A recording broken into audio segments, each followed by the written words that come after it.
Selamat datang di channel SH Open Learning. Nama saya Hansen, dan di sini saya akan memaparkan sedikit tentang kerangka ilmu manajemen kontrak konstruksi.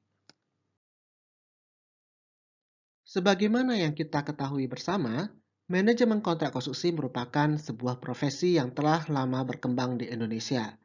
Namun, di sisi lain, keilmuan MKK sendiri belum secara luas dipahami bersama oleh para praktisi maupun akademisi manajemen kontrak konstruksi di Indonesia.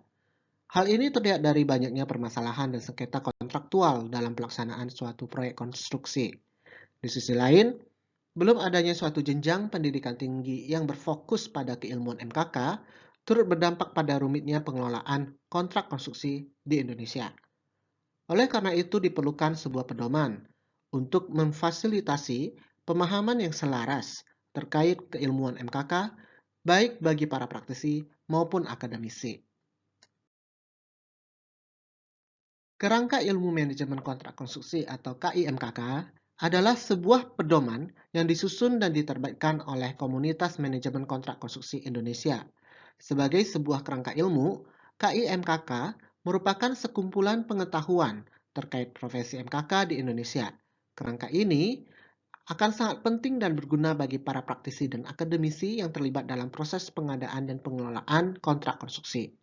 Dalam penyusunannya, KIMKK dibuat berdasarkan struktur kompetensi MKK yang mencakup berbagai pengetahuan, konsep, dan praktik MKK yang diterima secara umum. Pedoman ini disusun dengan memperhatikan 3 kualitas. Pertama, pedoman ini disusun menyesuaikan konteks praktik MKK di Indonesia dan internasional. Kemudian pedoman ini juga dibuat berdasarkan kompetensi MKK yang telah diteliti menurut kaidah penelitian akademis dan disajikan secara ringkas dan padat sebagai bahan rujukan gratis bagi para praktisi dan akademisi MKK.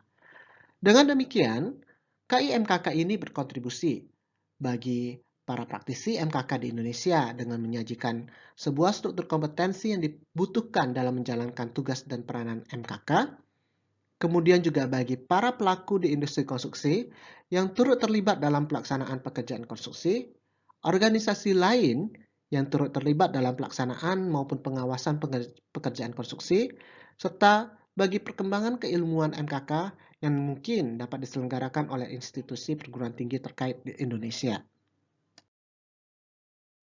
Selain menyajikan sebuah kerangka ilmu, pedoman ini juga menyajikan definisi berbagai istilah MKK, siklus hidup kontrak konstruksi, dan kaitan profesi dengan kompetensi MKK. Kerangka ilmu manajemen kontrak konstruksi ini disusun berdasarkan struktur kompetensi yang terlihat pada gambar berikut ini. Struktur ini membagi unit kompetensi menjadi 3 kelompok, yaitu kategori, tipe, dan atribut. Berdasarkan kategorinya, unit kompetensi MKK dapat dibedakan menjadi 3 jenis sesuai dengan relevansinya. Pertama adalah kompetensi wajib yang harus dimiliki oleh praktisi MKK demi pemenuhan dan persyaratan hukum yang berlaku. Kedua adalah kompetensi inti yang merupakan sekumpulan unit kompetensi utama yang dibutuhkan oleh para praktisi untuk melaksanakan aktivitas MKK secara efektif dan efisien.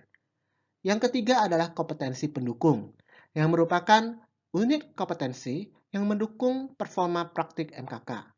Kompetensi pendukung ini biasanya fokus pada satu lingkup tertentu yang tidak terkait langsung dengan praktik MKK dan bersifat opsional.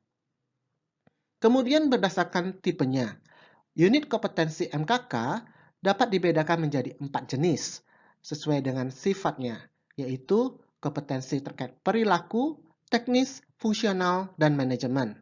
Kompetensi perilaku adalah unit-unit kompetensi yang terkait dengan perilaku seorang praktisi MKK. Kompetensi teknis merujuk pada unit-unit kompetensi yang terkait langsung dengan aktivitas teknis MKK. Kompetensi fungsional berkenaan dengan unit kompetensi khusus MKK yang mendukung performa praktik MKK, sedangkan kompetensi manajemen ini berkaitan dengan aspek praktik manajemen dari seorang praktisi MKK. Terakhir, berdasarkan atributnya, unit kompetensi MKK dapat dibagi menjadi 3 jenis, yaitu pengetahuan, kemampuan, dan keterampilan. Kompetensi sebagai pengetahuan mencerminkan tingkat pengetahuan seorang praktisi MKK dalam memahami topik dan praktik MKK. Kompetensi sebagai kemampuan berkenaan dengan kapabilitas seorang praktisi MKK untuk menerapkan pengetahuan yang telah dimilikinya. Sedangkan kompetensi sebagai keterampilan merujuk pada penguasaan seorang praktisi MKK dalam melaksanakan praktik MKK. Pengelompokan ini sendiri bersifat progresif, artinya pengetahuan merupakan tingkat paling dasar, sedangkan keterampilan merupakan tingkat paling mahir yang dapat diperoleh melalui pembelajaran, pelatihan, pengalaman, dan observasi secara ekstensif. Sebagai sebuah pedoman, penerapan prinsip dan praktik kontrak konstruksi dapat saja berbeda antara satu tempat dengan tempat lain atau antara satu entitas dengan entitas lain yang terlibat. Sebagai contoh, praktik kontrak konstruksi di Indonesia yang merupakan negara yang menganut hukum sipil dapat saja berbeda dengan praktik kontrak konstruksi di negara-negara lain yang menganut hukum umum seperti Inggris. Atau praktik kontrak konstruksi proyek-proyek pemerintah dapat berbeda dengan praktik kontrak konstruksi proyek-proyek swasta. Hal ini dikarenakan pengelolaan kontrak konstruksi sangat bergantung pada kesepakatan dan praktik umum yang berlaku pada proyek tersebut.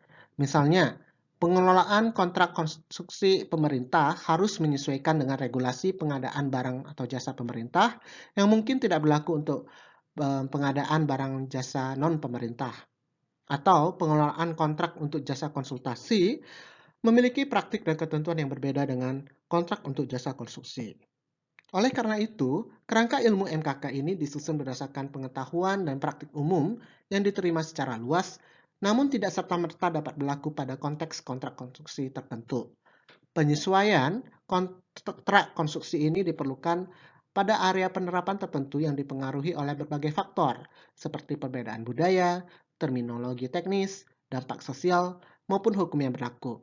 Di sisi lain, penyesuaian juga diperlukan untuk meningkatkan efisiensi dan efektivitas pengelolaan proyek konstruksi.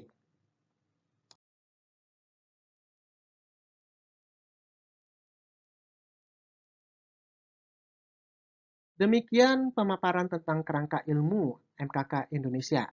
Semoga bermanfaat dan jangan lupa untuk like, komen, dan subscribe.